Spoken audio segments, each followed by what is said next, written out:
Hi, I'm Mac and I'm a career expert at Zeddy.com.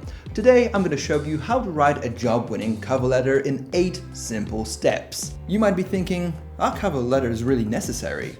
Well, you'd be surprised to find out that up to 50% of the recruiters are actually interested in reading a cover letter from you.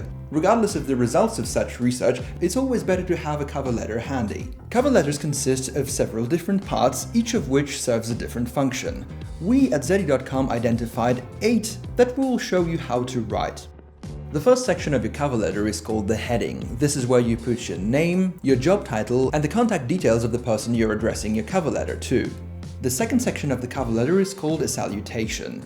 Just to keep it short and simple, something along the lines of "Dear Mr. Smith" will do.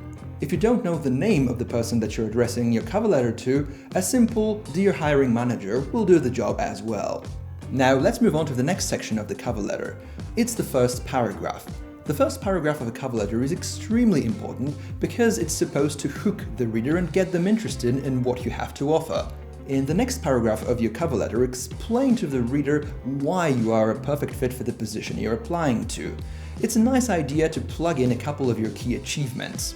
They will demonstrate your real-life value and show what results you're able to achieve.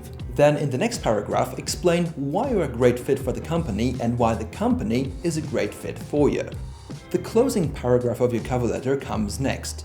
This is where you sum up everything that came before in a nice sentence and ask the recruiter to meet you in person. Then comes the formal closing. Keep it simple. Something along the lines of "best regards" or "yours sincerely" will do. The very last section of your cover letter is called the postscript.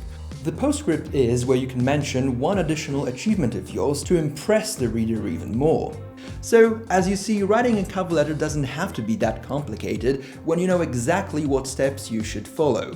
If you want to find out more, check out the link below, which will take you directly to our in-depth guide on how to write a cover letter step by step. You will find lots of actionable examples and ready-made sections of a cover letter you can copy and paste into your document and customize to your needs. That's it from me for today. Thank you very much and see you soon.